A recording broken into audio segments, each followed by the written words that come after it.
Hello students, हमने शुरू किया था राजस्थान के ज्योग्राफी और उसके अंदर हमने राजस्थान का भौतिक स्वरूप स्टार्ट किया था।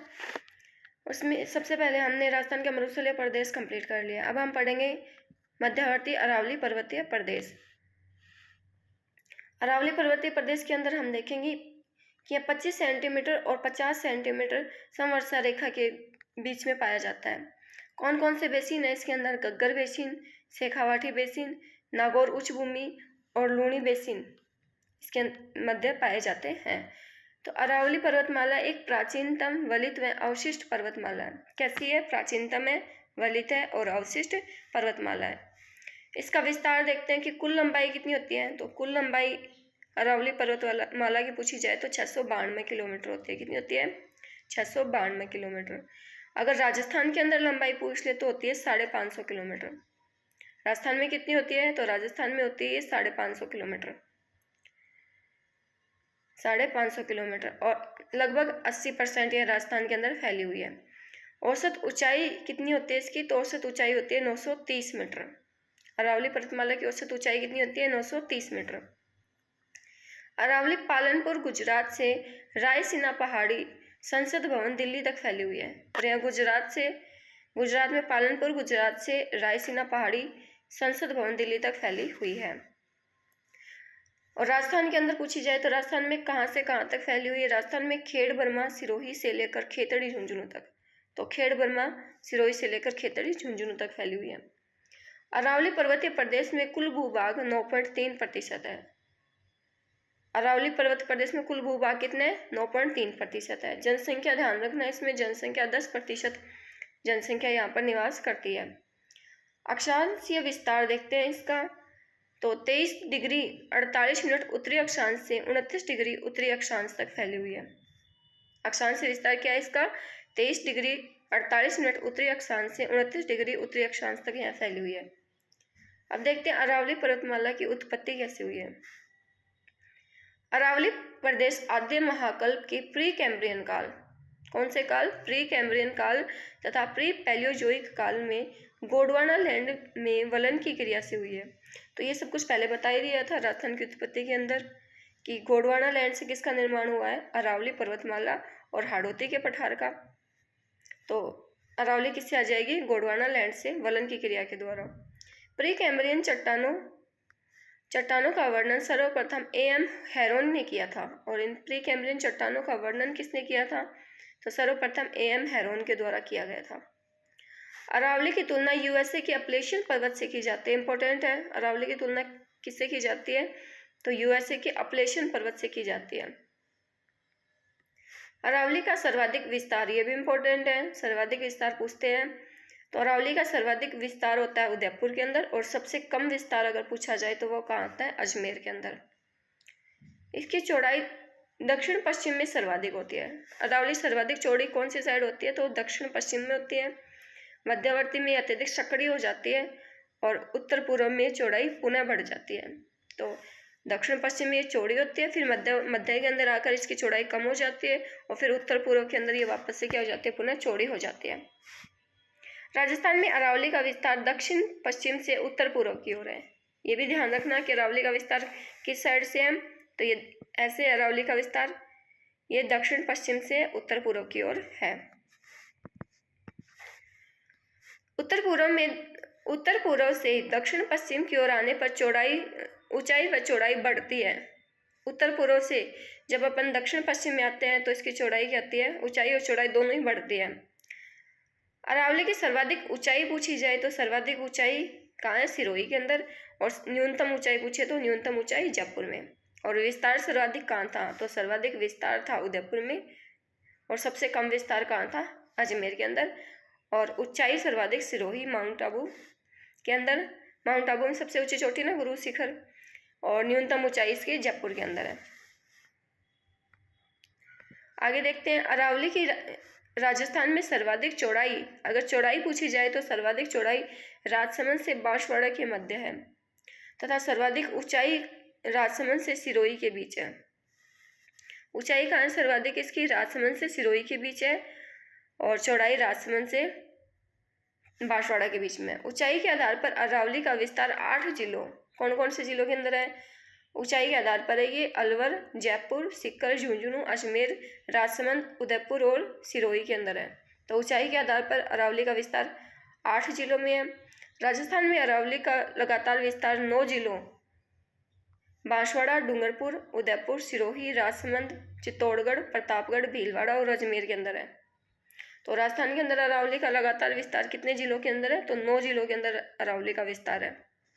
और ऊंचाई के आधार पर पूछे तो 8 जिलों के अंदर। तो ये हो गया राजस्थान में अरावली का विस्तार। और जिलों के अंदर पूछे तो 9 जिलों के अंदर, और ऊंचाई के आधार पर पूछे तो ये 8 जिलों के अंदर होता है। ऊंचाई के आधार पर कितने जिलों में? 8 जिलों में। कौन कौन से जिले हैं? अलवर, भरतपुर, जयपुर, सीकर, झुंझुनू, अजमेर, राजसमंद, उदयपुर और सिरोही। और अरावली का विस्तार पूछ ले तो 9 जिले कौन कौन से हैं?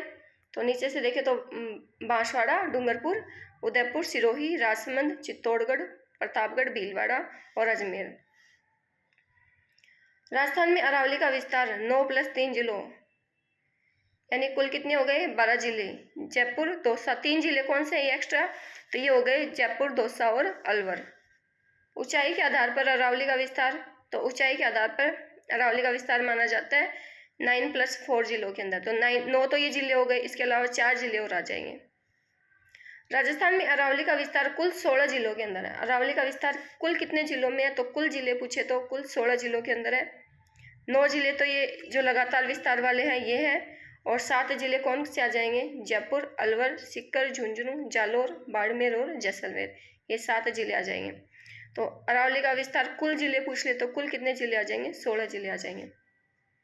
जैसलमेर के दक्षिण पश्चिम में यह सतत पर्वत श्रेणी के रूप में फैली हुई है तथा अजमेर से उत्तर पूर्व की ओर यह अत्यधिक असतत तथा खंडित श्रेणी के रूप में फैली हुई है। अरावली की विशेषता देखते हैं अब हम। अरावली आग्नेय धारवाड़ क्रम की चट्टानों से बनी हुई है। किसकी बनी हुई है? आग्नेय धारवाड़ क्रम की चट्टानों से बनी हुई है। अरावली धात्विक चट्टानों से संपन्न भूभाग है। अरावली में कैसे खनिज पाए जाते हैं? तो धात्विक खनिज पाए जाते हैं। अरावली धात्विक खनिजों से संपन्न भूभाग है। प्राचीन सभ्यता व नवीन नगरीय सभ्यताओं की जननी है। अरावली प्राचीन सभ्यता और नवीन नगरीय सभ्यताओं की जननी है। वन्य जीव व जैव विविधता के से संपन्न क्षेत्र है, और यह वन्य जीव और जैव विविधता से संपन्न क्षेत्र माना जाता है अरावली का। बंगाल की खाड़ी के मानसूनी वर्षा में अरावली सहायक है। जो बंगाल की खाड़ी से जो मानसूनी वर्षा होती है उसके अंदर कौन सहायता करती है? तो यह अरावली पर्वतमाला सहायता करती है। अरावली राजस्थान में जल विभाजक का कार्य करता है। तो राजस्थान में जल विभाजक का काम कौन करती है? अरावली पर्वतमाला। अरावली पर्वत रेगिस्तान मार्च को नियंत्रित करती है, और रेगिस्तान मार्च को भी कौन नियंत्रित करती है? अरावली पर्वतमाला। रेगिस्तान मार्च क्या होता है? रेगिस्तान का आगे की ओर फैलना या बढ़ना, उसको कंट्रोल करती है कौन? अरावली पर्वतमाला। राजस्थान की अधिकांश नदियों का उद्गम अरावली से होता है। अधिकांश नदियों का उद्गम कहाँ से होता है? अरावली से होता है। अब अरावली के स्थानीय नाम देखते हैं। उदयनाथ की पहाड़ियाँ। उदयनाथ की पहाड़ियाँ कहाँ स्थित है? अलवर के अंदर। और नदी कौन सी है? तो रूपारेल नदी। यहाँ से कौन सी नदी निकलती है? रूपारेल नदी। हर्ष की पहाड़ियाँ भी कहाँ है? अलवर के अंदर, और यहाँ से कोई नदी नहीं निकलती है। सेवर की पहाड़ियाँ जयपुर में, और इससे कौन सी निकलती है? सेवर की पहाड़ियों से साबी नदी निकलती है। बैराठ, तो ये भी जयपुर के अंदर, अब ये कोटपुतली बहरोड के अंदर आने लग गए। इससे कौन सी नदी निकलती है? बाणगंगा नदी। तो बैराठ से बाणगंगा नदी। मालखेत की पहाड़ी कहाँ है? ये सीकर के अंदर है, और इससे कातली नदी निकलती है। मेरवाड़ा की पहाड़ी अजमेर के अंदर है, और इससे लूणी नदी निकलती है। खमनोर की पहाड़ियाँ राजसमंद के अंदर स्थित है, और इससे बनास नदी निकलती है। तो बनास नदी कहाँ से निकलती है? खमनोर की पहाड़ी और राजसमंद से। दिवेर की पहाड़ियाँ भी कहाँ स्थित है? राजसमंद के अंदर स्थित है, और इससे कोठारी नदी निकलती है। फिर आती है बिजराल ग्राम की पहाड़ियाँ कहाँ स्थित है? तो ये भी राजसमंद के अंदर स्थित है, और यहाँ से खारी नदी निकलती है, जो कि बनास नदी की सहायक नदी मानी जाती है। फिर एक कुकरा की पहाड़ियाँ हैं, और ये कुकरा की पहाड़ियाँ कहाँ है? ये अजमेर में राजसमंद की सीमा बनाती हैं। ये जो पहाड़ियाँ, कुकरा की पहाड़ियाँ, ये अजमेर और राजसमंद की सीमा बनाती है और इससे कोई नदी नहीं निकलती है। तो अजमेर या राजसमंद की सीमा या फिर मेरवाड़ा या मारवाड़ की सीमा बनाती है। कौन सी पहाड़ियाँ? कुकरा की पहाड़ियाँ, और यहाँ से कोई नदी नहीं निकलती है। गोगुंदा की पहाड़ियाँ उदयपुर, और गोगुंदा की पहाड़ियाँ उदयपुर से बेडस नदी निकलती है। कौन सी नदी निकलती है? बेडस नदी। बिछामेड़ा की पहाड़ियाँ उदयपुर, और इससे सोम नदी निकलती है। तो बिछामेड़ा की पहाड़ियाँ कहाँ स्थित है? उदयपुर के अंदर, और इससे सोम नदी का उद्गम होता है। मांडल की पहाड़ियाँ, तो ये भीलवाड़ा में है, इससे भी कोई नदी नहीं निकलती है। और तिरंगा की पहाड़ियाँ, ये भी भीलवाड़ा के अंदर स्थित है और इससे भी कोई नदी नहीं निकलती है। फिर आगे आती है हरिपुरा की पहाड़ियाँ, और ये हरिपुरा की पहाड़ियाँ कहाँ स्थित है? चित्तौड़गढ़ में, और इससे बामणी नदी निकलती है। तो बामणी नदी कहाँ से निकलती है? हरिपुरा की पहाड़ियाँ चित्तौड़गढ़ से। भ्रमर माता की पहाड़ियाँ, तो भ्रमर माता की पहाड़ियाँ कहाँ स्थित है? प्रतापगढ़ में, और इससे जाखम नदी निकलती है। तो जाखम नदी का उद्गम कहाँ से होता है? भ्रमर माता की पहाड़ियाँ प्रतापगढ़ से। जसवंतपुरा की पहाड़ियाँ कहाँ स्थित है? तो जसवंतपुरा की पहाड़ियाँ आती है अपने जालोर के अंदर, और इससे सागी नदी निकलती है। जसवंतपुरा से कौन सी नदी निकलती है? सागी। छप्पन की पहाड़ियाँ बाड़मेर के अंदर स्थित है, और इसके द्वारा इन पहाड़ियों से कोई नदी नहीं निकलती है। कोटड़ी की पहाड़ियाँ कहाँ है? जैसलमेर के अंदर, और इससे काकने नदी निकलती है। तो कोटड़ी की पहाड़ियों से कौन सी नदी निकलती है? काकने नदी। शेरगढ़ की पहाड़ियाँ सिरोही के अंदर स्थित है, और इससे भी कोई नदी नहीं निकलती है। अरावली पर्वतीय प्रदेश आदिवासी जनजातियों की आश्रय स्थली है। तो आदिवासी पर्वतीय प्रदेश किसकी आश्रय स्थली है? आदिवासियों की। अरावली में लाल मृदा या इंसेप्टिसोल मिलती है। कौन सी मृदा पाई जाती है अरावली के अंदर? इंसेप्टिसोल मृदा पाई जाती है। अरावली के 3 भाग होते हैं, दक्षिणी अरावली, मध्य अरावली और उत्तरी अरावली। तो अब इन तीनों को हम पढ़ेंगे, दक्षिणी अरावली, मध्य अरावली और उत्तरी अरावली को। तो अरावली का विस्तार कहाँ से? पालनपुर से रायसीना पहाड़ी, संसद भवन, नई दिल्ली तक। अब राजस्थान के अंदर देखें तो खेड़बर्मा से खेतड़ी झुंझुनू तक, खेड़बर्मा सिरोही से। तो ये वाला जो हिस्सा हो जाएगा, ये हो जाएगा दक्षिण अरावली। कहाँ से कहाँ तक? खेड़बर्मा सिरोही से लेकर कहाँ तक हो जाएगा? ये उदयपुर तक। ये दक्षिणी अरावली हो जाएगी। और इसकी सबसे ऊंची चोटी कौन सी है? तो इसकी सबसे ऊंची चोटी है गुरु शिखर, लगभग 1727 मीटर ऊंची है। ऊंचाई कितनी है? 1727 मीटर। फिर मध्य अरावली के अंदर आ जाएगा अजमेर सिरोही, उदयपुर से अजमेर। इसके अंदर इसकी सबसे ऊंची चोटी कौन सी है? तो टोडगढ़ मोराई जी। मध्य अरावली की सबसे ऊंची चोटी कौन सी है? टोडगढ़ मोराई जी। फिर उत्तरी अरावली के अंदर आ जाएंगे जयपुर, सीकर, झुंझुनू, और ये खेतड़ी झुंझुनू तक फैली हुई है। और इसकी उत्तरी अरावली की सबसे ऊंची चोटी कौन सी है? रघुनाथगढ़, और सिक्कर के अंदर स्थित है। कहाँ स्थित है? सिक्कर में। राजस्थान में 550 किलोमीटर, लगभग 80% राजस्थान के अंदर यहाँ फैली हुई है। तो ये ध्यान रखना, दक्षिण अरावली की सबसे ऊंची चोटी पूछी जाती है, गुरु शिखर है 1727 मीटर। मध्य अरावली की सबसे ऊंची चोटी पूछ ले तो टोडगढ़ मोराई जी है, और उत्तरी अरावली की सबसे ऊंची चोटी पूछ ले तो रघुनाथगढ़ सिक्कर। और ये 692 किलोमीटर इसकी क्या होती है? कुल लंबाई होती है। फिर सबसे पहले हम पढ़ेंगे दक्षिणी अरावली। इसकी औसत ऊंचाई कितनी होती है? दक्षिण अरावली की औसत ऊंचाई होती है 900 मीटर। आबूखंड और मेवाड़ अरावली, ये दक्षिण अरावली को 2 भागों में बांटते हैं, एक तो आबूखंड और एक मेवाड़ अरावली। मेवाड़ अरावली में क्या आ जाएंगे? पठार और पहाड़ियाँ। सबसे पहले हम देखते हैं आबूखंड में हम पढ़ते हैं सबसे पहले उड़िया का पठार। यह 1962 मीटर ऊंचा है और राजस्थान का सबसे ऊंचा पठार है। कहाँ स्थित है? सिरोही के अंदर। तो सबसे ऊंचा पठार है ये उड़िया का पठार, सिरोही के अंदर स्थित है। आबूखंड पर स्थित क्रेटर झील का उदाहरण है, और यह आबूखंड पर स्थित क्रेटर झील का उदाहरण है। कौन सा पठार? उड़िया का पठार। तो ध्यान रखना, पूछा जाता है राजस्थान का सबसे ऊंचा पठार कौन सा है? उड़िया का पठार, सिरोही के अंदर स्थित है। ऊंचाई भी ध्यान रखना 1962 मीटर। फिर है बैथोलिथ। यह ज्वालामुखी क्रिया निर्मित आंतरिक गुंबदाकार स्थल पर संपूर्ण आबूखंड बैथोलिथ का उदाहरण है। किसका उदाहरण है? आबूखंड बैथोलिथ का उदाहरण है। फिर है बाकर। सिरोही में स्थित तेज ढलान वाली पहाड़ियाँ, बाकर क्या होती है, यह सिरोही के अंदर तेज ढलान वाली पहाड़ियाँ होती है। परंतु इसराना बाकर 899 मीटर व रोजा बाकर 739 मीटर, ये दोनों कहाँ है, जालोर के अंदर स्थित है। देखो बाकर कहाँ स्थित होती है, ये सिरोही के अंदर तेज ढलान वाली पहाड़ियाँ होती हैं। लेकिन इसके अलावा अगर हम देखें तो इसराना बाकर ये कितना ऊंचा है, 899 मीटर, और रोजा बाकर 739 मीटर, ये दोनों कहाँ स्थित है, ये जालोर के अंदर स्थित है। तो इसराना बाकर और रोजा बाकर जालोर के अंदर स्थित है।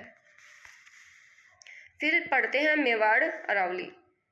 इसके अंदर पठार देखते हैं, तो पठार में आ जाएगा बोमट का पठार।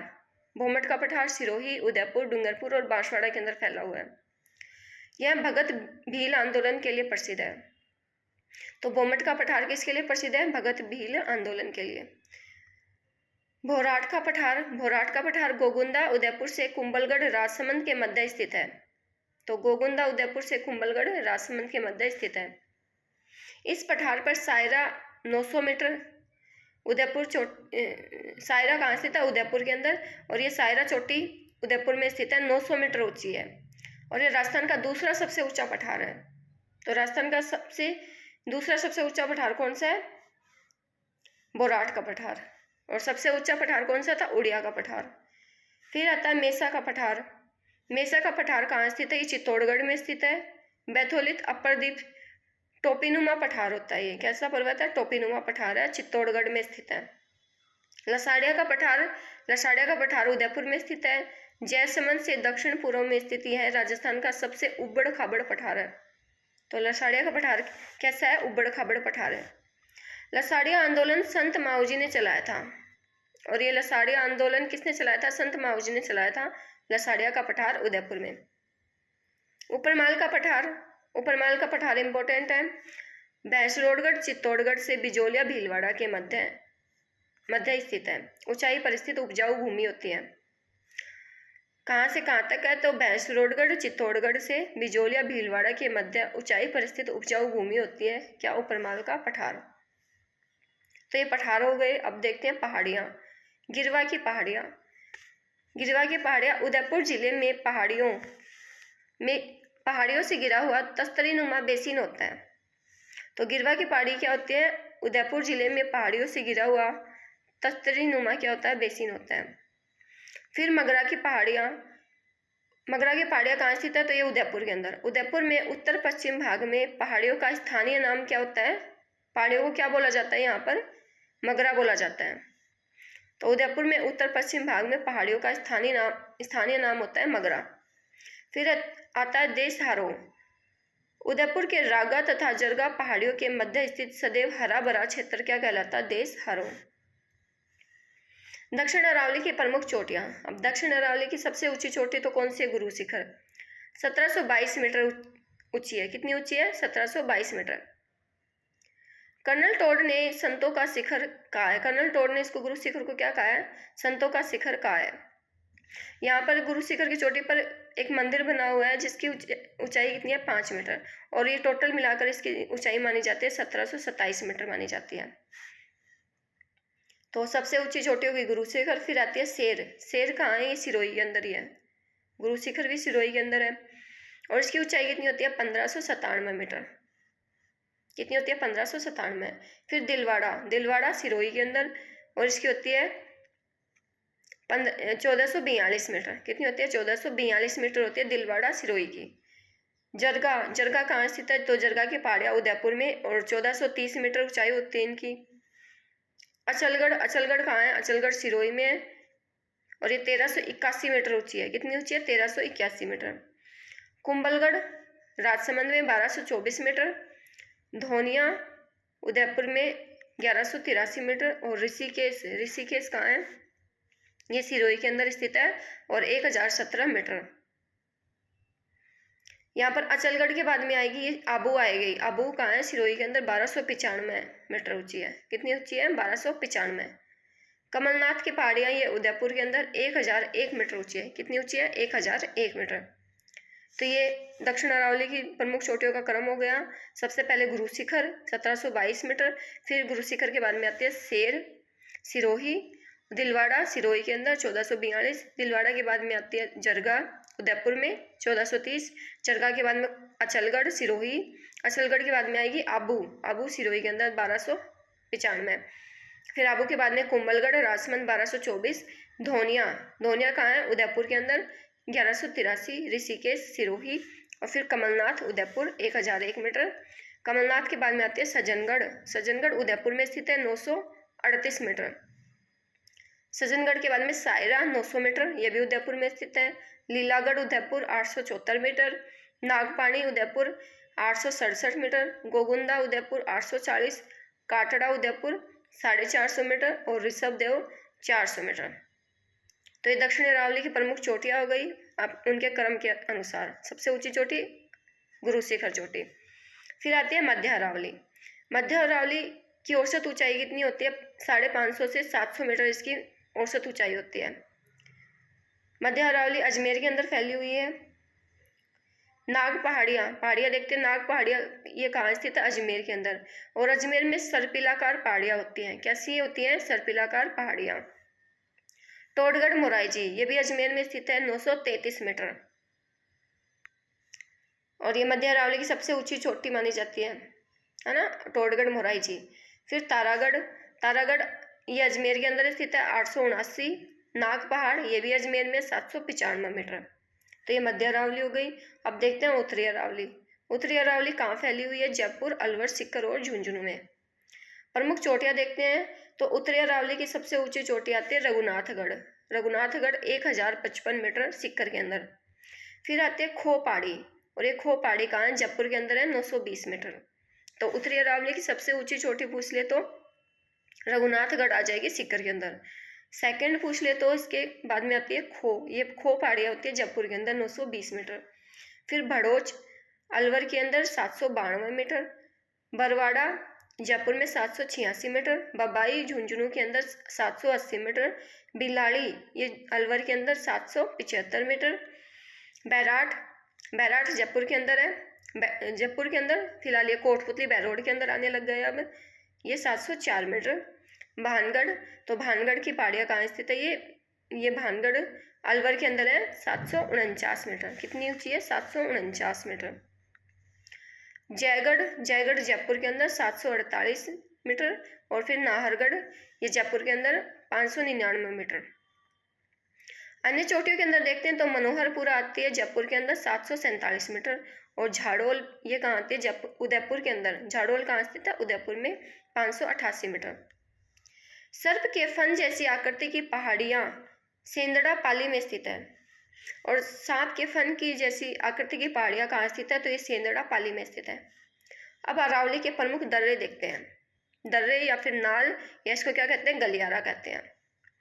अब सबसे पहले देखते हैं दक्षिण अरावली के दर्रे।